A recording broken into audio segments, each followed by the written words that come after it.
Hola, espero se encuentren muy bien. Hoy vamos a dar inicio al tema número 6, el cual corresponde a libros contables obligatorios. Esta clase la vamos a hacer en dos sesiones. En la primera de ellas, la cual vamos a desarrollar a continuación, vamos a hablar sobre el marco legal que regula la forma y el procedimiento para llevar los libros contables obligatorios en nuestro país. A continuación, la explicación de la base legal.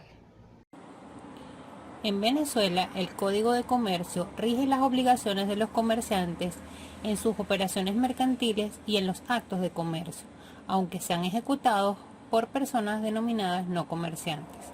El marco legal venezolano es considerado uno de los más amplios y exigentes de América Latina, debido a que principalmente no cuenta con una sola legislación que regule esta materia, sino que existe una gran cantidad de normas que deben ser conocidas y ejecutadas a la hora de llevar la contabilidad. Ahora vamos a revisar los artículos del Código de Comercio que revisten una gran importancia para poder llevar la contabilidad en nuestro país. Y para ello vamos a comenzar con el artículo 32, el cual establece que todo comerciante debe llevar en idioma castellano su contabilidad, la cual comprenderá obligatoriamente el libro diario, el libro mayor y el libro de inventario. Además podrá llevar cualquier otro libro auxiliar que estimara conveniente para el mayor orden y claridad de sus operaciones. De acuerdo a este artículo podemos deducir entonces que es obligatorio llevar los tres libros ya mencionados, diario, mayor e inventario. Y como complemento se pueden llevar cualquier otro tipo de libros auxiliares, por ejemplo, auxiliar de bancos, auxiliar de cuentas por cobrar, auxiliar de cuentas por pagar, con el objeto de llevar un mayor orden y claridad en las anotaciones de la contabilidad de la empresa. Cabe hacer una importante acotación. El Código de Comercio vigente en Venezuela data del año 1955. Como ustedes verán, tiene más de 70 años de su última actualización. Por lo tanto, este código no contempla muchas operaciones mercantiles que hoy en día son utilizadas, como las transacciones de Internet y la forma automatizada o computarizada de llevar la contabilidad. Es por ello que no hablan de los libros diario, inventario y mayor en el artículo 32. Pero con el transcurrir del tiempo, pues esas formas de llevar los libros en libros empastados, foliados y de tapa dura, pues ha ido con la práctica contable avanzando. Y ahora se permite llevar hojas de forma continua que igualmente son aceptadas legalmente siempre y cuando cumplan con un procedimiento. Entonces ahora vamos a ver el artículo 33, que dice: el libro diario y el de inventario no podrán ponerse en uso sin que antes hayan sido presentados al tribunal o registro mercantil, en los lugares donde los haya, o ante el juez ordinario de mayor categoría en la localidad donde no existan aquellos funcionarios, a fin de poner en el primer folio de cada libro una nota de los que tuviere fechada y firmada por el juez y su secretario o por el registrador mercantil. Se estamparán en todas las hojas de ese libro el sello de la oficina. Esto lo que quiere decir es que ni el libro diario ni el libro inventario pueden usarse sin que hayan pasado por este proceso previo de sellado. Esta operación consiste en presentarlo ante el registrador mercantil en la circunscripción judicial donde tenga su domicilio la empresa, o ante el juez de mayor jerarquía en aquellos lugares donde no los hubiere. Nos estamos haciendo referencia a lugares pues más alejados, pequeños pueblos, etcétera, para que estampe en su primer folio una información, sello y firma del registro mercantil, y donde se indique, ¿verdad?, el nombre de la empresa a la que pertenece ese libro, cuál es el destino del libro, es decir, si va a ser usado como libro diario, como libro inventario. Además debe indicar la cantidad de folios que tiene el libro, y debe colocarse también el sello del registro en cada uno de los folios de ese libro. Entonces, de esta manera vemos que el Código de Comercio establece esta obligatoriedad tanto para el libro inventario como para el libro diario. El libro mayor no es obligatorio, según el Código de Comercio, llevarlo de esta manera, pero la mayoría de las empresas acostumbran también a llevarlo a el registro para que sean pasados por este mismo procedimiento. Asimismo, pueden ser llevados los libros auxiliares que la empresa así lo considere. En el artículo 34 se hace referencia al libro diario. Aquí se establece que las anotaciones que se hagan en dicho libro se harán mediante asientos contables, de modo que cada partida exprese claramente quién es el acreedor y quién es el deudor en la negociación a que se refiere, cumpliendo así entonces con los postulados de la teoría del cargo y del abono derivada de las leyes del equilibrio patrimonial. Asimismo, en este artículo se establece que los asientos deben reflejar las operaciones que haga el comerciante día por día, es decir, respetando la cronología de los hechos contables. O también establece la posibilidad de resumirse mensualmente el total de las operaciones, siempre que se conserven los documentos que permitan comprobar tales operaciones día por día. Es así entonces como se hace referencia a la importancia de conservar la evidencia, respetando así el principio de partida doble y de objetividad. Asimismo, el artículo establece que los comerciantes al detal pueden hacer un resumen de operaciones hechas de compra y venta hechas al contado y un registro detallado de las que hicieron a crédito con ocasión y mención de los pagos o cobros que hicieran con tal motivo. Artículo 35. Establece que todo comerciante al comenzar su giro y al final de cada año, cuando habla de giro se refiere a la actividad económica, hará en el libro de inventario una descripción estimatoria de todos sus bienes, tanto muebles como inmuebles, y de todos sus créditos activos y pasivos. El inventario debe cerrarse con el balance y las cuentas de ganancias y pérdidas. Es decir, aquí tenemos los dos momentos recordando el tema del ciclo contable. Cuando la empresa se constituye, debe registrar en este libro la relación de bienes, derechos y obligaciones con los que nace, y cada vez que cierra un ejercicio económico, los estados financieros donde se muestra la situación financiera y el estado de resultado de sus operaciones, aquí llamado ganancias y pérdidas, debe ser registrado en ese libro de inventario. Este debe demostrar con evidencia y verdad los beneficios obtenidos y las pérdidas sufridas. Se hará mención expresa de las fianzas otorgadas, así como de cualquier otra obligación contraída bajo condición suspensiva con anotación de su respectiva contrapartida. En esta última parte del artículo se hace referencia a las cuentas de orden, que deben ser informadas con tanto la cuenta como con su respectiva contrapartida para no afectar el equilibrio de la ecuación patrimonial. Entonces, de este artículo podemos destacar, ¿verdad?, que el libro inventario es donde se lleva esa relación de bienes, derechos y obligaciones, tanto con los que nace la empresa como con la relación de bienes, derechos y obligaciones, además del resultado del ejercicio con el que finaliza cada uno de estos ciclos económicos.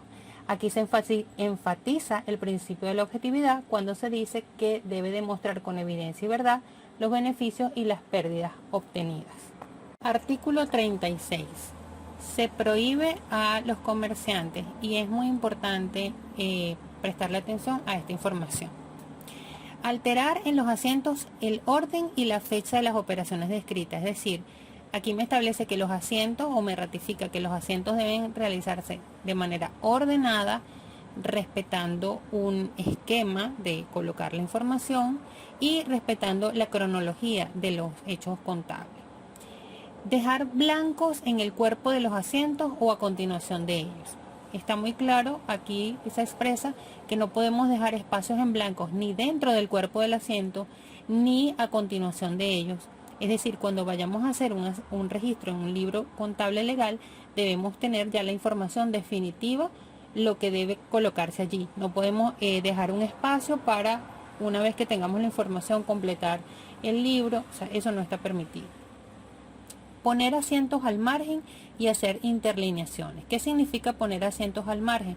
Hacer anotaciones de cuentas o de cualquier otro elemento que esté fuera de las líneas del formato del libro.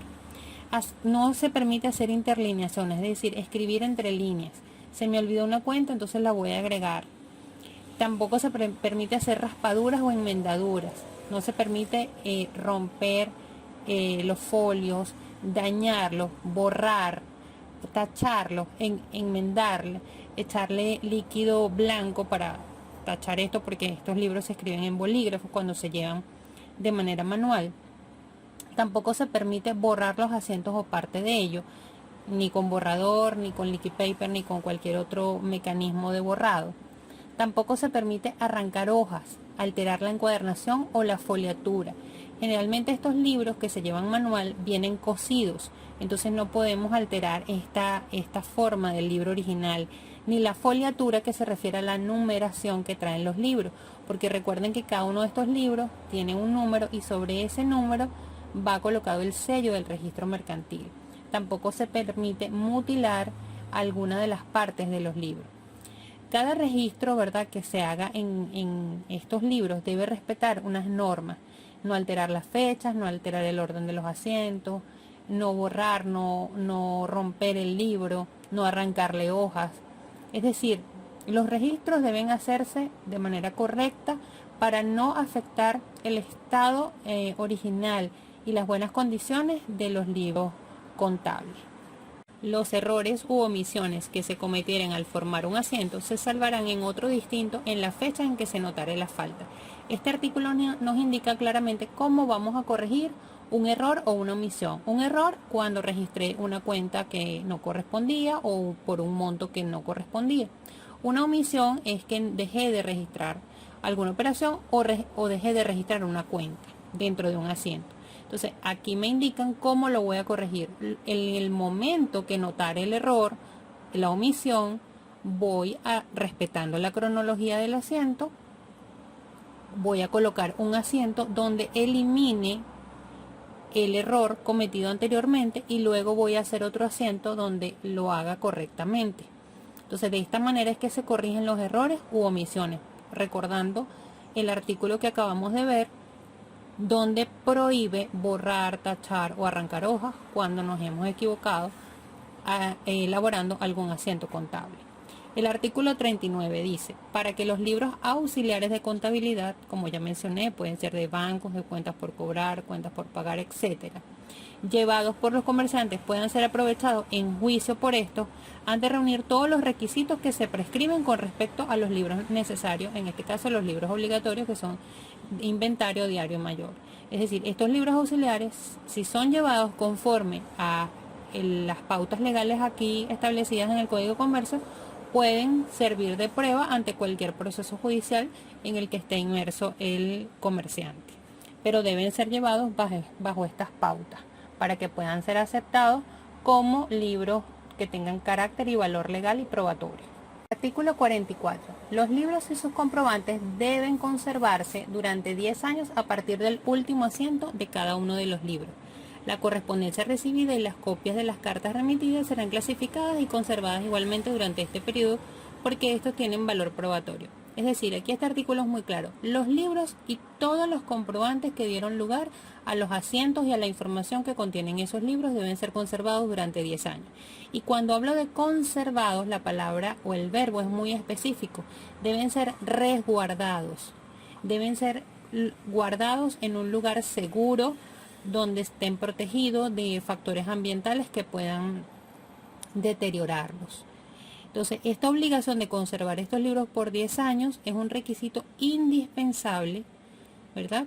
Porque así lo establece el Código de Comercio, aun cuando hayan leyes como el Código Orgánico Tributario que puedan establecer periodos menores. Pero debemos regirnos por lo que dice el Código de Comercio en cuanto a la conservación de los libros y de los soportes.